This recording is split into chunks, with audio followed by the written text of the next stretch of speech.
Bonjour tout le monde. J'ai choisi ce texte parce que l'hygiène est la seule solution actuelle, je dirais la seule ou la principale solution pour lutter contre ce virus corona. C'est pourquoi je vous conseille avant de bien vous laver les mains et d'être propre et faites très attention pour ne pas être contaminé. Alors, je commence ma lecture. L'hygiène de la main. Les mains sont le premier vecteur de transmission des bactéries, car nos mains, nous les portons très souvent à notre bouche. Pour éviter toute contamination, il est recommandé de se laver les mains très souvent. Au XIXe siècle, le médecin français Louis Pasteur a mené des travaux de recherche qui ont permis de démontrer que des mesures d'hygiène pouvaient sauver l'humanité de maladies mortelles. Grâce à lui, l'hygiène est revenue en force et l'usage de l'eau et du savon est devenu essentiel. Ce père de l'immunologie a expliqué aux médecins l'importance de se laver les mains. Sa découverte de la pasteurisation a rendu possible la destruction de micro-organismes dangereux pour la santé. Aujourd'hui, pour limiter les risques d'infection et de contagion, il est indispensable de sensibiliser les populations à la nécessité d'adopter une hygiène stricte des mains, car celles-ci sont les agents de transmission de nombreuses maladies. Se laver les mains au quotidien consiste à enlever les saletés, notamment les graisses et la matière organique, d'éventuels produits toxiques et certains microbes. La propreté des mains a un objectif essentiellement sanitaire.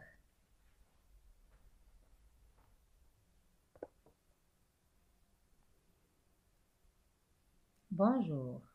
Exploitons la rubrique avant la lecture.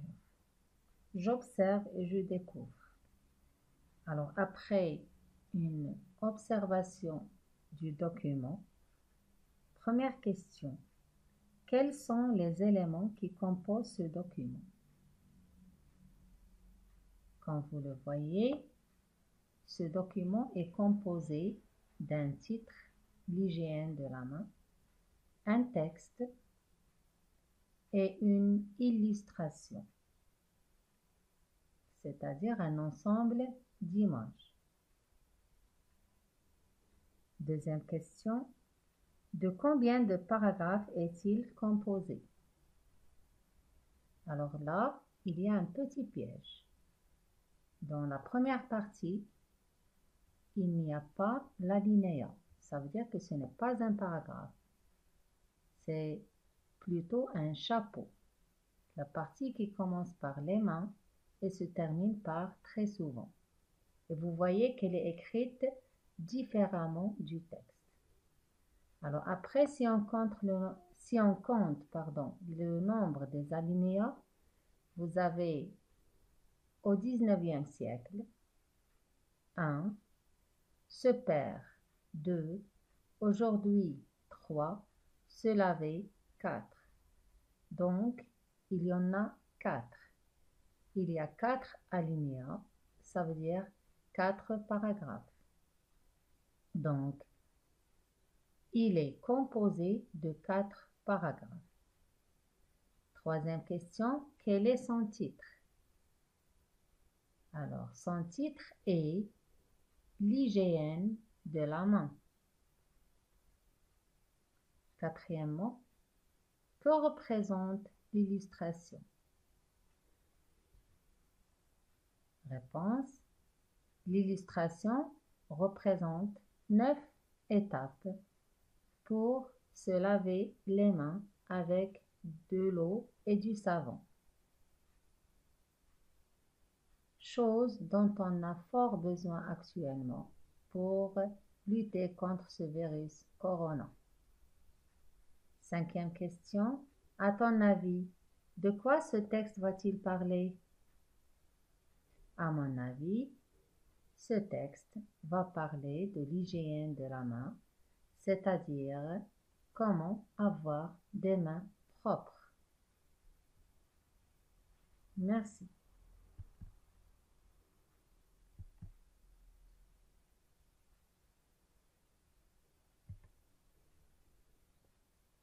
Passons à la deuxième rubrique. Je lis et je comprends.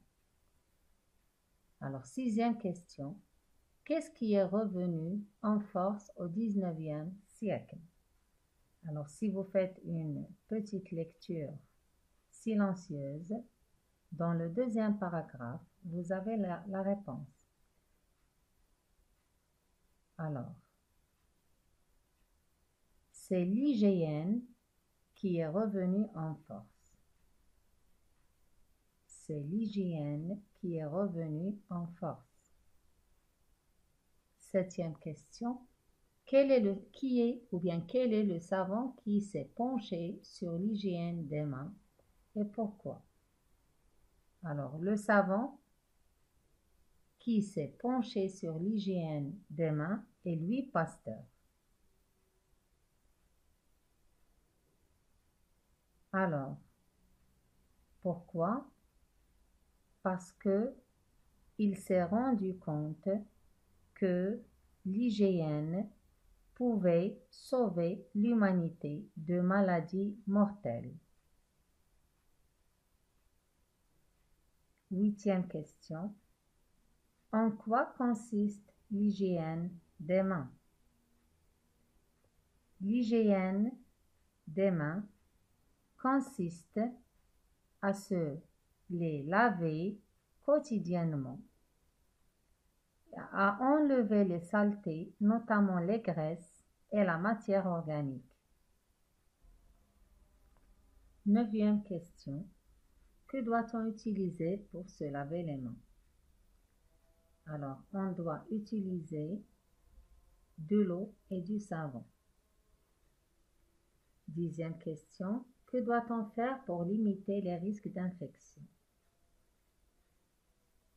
Alors, pour limiter les risques d'infection et de contagion, il est indispensable de sensibiliser les populations à la nécessité d'adopter une hygiène stricte des mains, car celles-ci sont les agents de transmission de nombreuses maladies.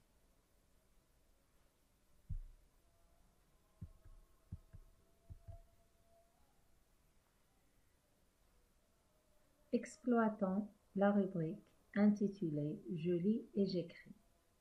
Question numéro 11. De quel membre du corps parle le texte? Il parle de la main. 2e question. Que transmettent les mains? Elles transmettent des maladies. 13e question. Qu'est-ce qu'il est recommandé de faire pour éviter des maladies? Alors, pour éviter des maladies, il est recommandé de se laver les mains d'une façon stricte et bien, en utilisant l'eau et le savon. 14e question. Qu'est-ce que Louis Pasteur a démontré? Louis Pasteur a démontré que des mesures d'hygiène pouvaient sauver l'humanité de maladies mortelles.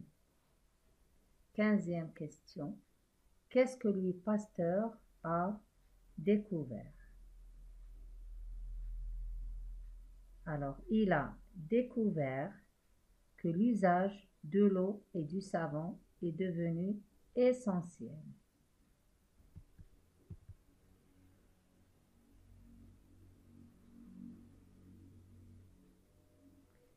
J'enrichis mon lexique.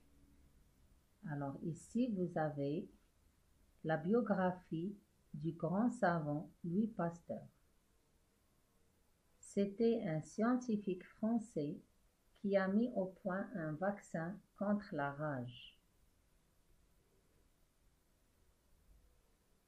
Un vecteur, ce qui transmet quelque chose.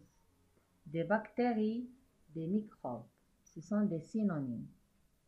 Pasteuriser, ça veut dire détruire des germes par la chaleur dans certains liquides comme le lait. La contamination est le fait d'attraper ou de transmettre une maladie. L'immunologie, c'est une science qui étudie ce qui rend les personnes résistantes à certaines maladies. Toxique, c'est dangereux. Alors après, vous avez un petit texte à lire à haute voix. Se laver les mains au quotidien consiste à enlever les saletés, notamment les graisses et la matière organique, d'éventuels produits toxiques et certains microbes. La propreté des mains a un objectif essentiellement sanitaire. Alors, après la lecture, je m'évalue. À quoi sert la pasteurisation? C'est la question numéro 16. Réponse. Elle sert à détruire des germes par la chaleur dans certains liquides comme le lait. 17e question. Quels sont les dangers des bactéries? Les bactéries peuvent causer des maladies contagieuses et parfois elles sont mortelles. 18e question. Quels sont les bienfaits de la propreté des mains? Alors, la propreté des mains a plusieurs bienfaits. Elle nous protège contre des maladies mortelles et elle sert à enlever les saletés, les graisses, la matière organique, d'éventuels produits toxiques et certains microbes. 19e question. Que sais-tu sur le savant Louis Pasteur? Alors, Louis Pasteur est un grand scientifique français qui a mis au point un vaccin contre la rage. Et là, je vous conseille de faire une petite recherche sur Louis Pasteur. Si vous voulez aller plus loin, alors il y a un projet de classe. Ça veut dire que vous allez chercher dans des magazines des images et essayer de faire un petit exposé pour l'hygiène corporelle. Alors là, vous avez le droit de parler de tout le corps parce que l'hygiène est générale. Il y a l'hygiène corporelle, il y a l'hygiène vestimentaire, c'est-à-dire l'hygiène des vêtements, et la propreté est nécessaire à la vie. Bon courage et merci.